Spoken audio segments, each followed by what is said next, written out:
So we're super excited. We've got to the point where, as you can see, I cut out my round tabletop and I have applied a coat of stain to it after all that sanding that we did.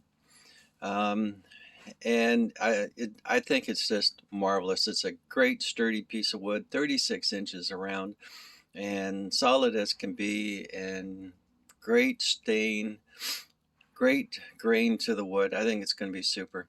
So what we're going to do now is we're going to move on to putting some polyurethane on it.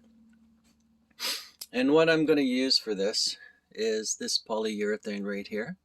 And it's water-based, clear coat. And I'm going to put it on with that brush. And I'm going to probably do at least 4 coats.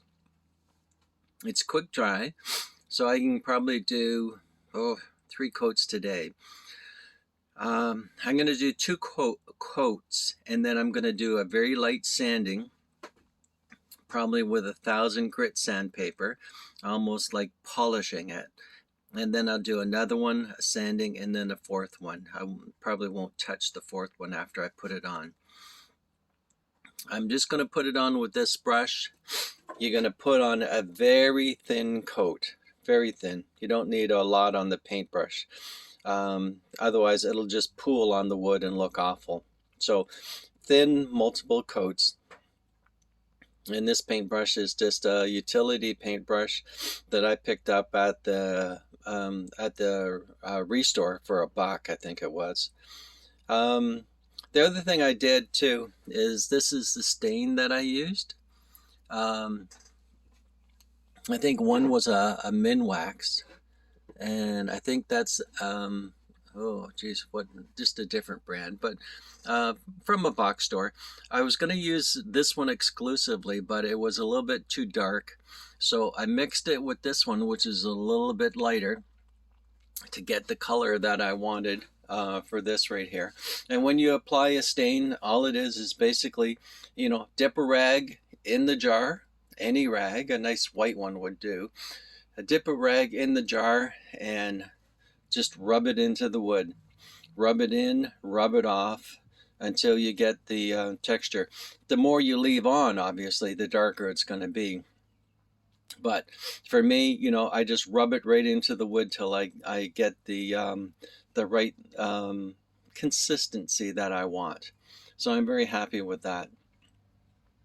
So I'm going to apply the polyurethane. What I'm going to do is I'm going to stick these things underneath the board. This is just something I made from scrap wood with a whole bunch of screws sticking out of it.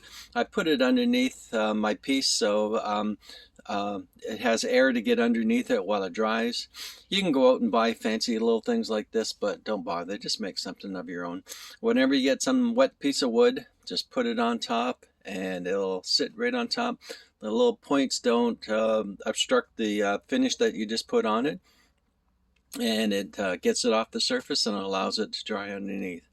Another little trick that I'll tell you about too is, when you get a piece of wood and you get gouges and scrapes and gaps that you want to fill in, and don't get this wrong, every woodworker does this. What you want to do is sometimes fill them in so they're not so obvious. And everybody has their own different little thing that they do. What I do is, well, certainly you can go out and buy commercial wood filler, but I take my glue and I take leftover sawdust that I keep. I try and keep a couple different colors, and I mix those two together, and I also mix it with the stain that I want to create a little putty right here with the same stain, hopefully the same sawdust and some glue. Then you can take a chisel or a scraper, and what you can do is, if you have any nicks or gouges, I had one on the side here, somewhere along the side, and I decided to fill that in with some of my filler.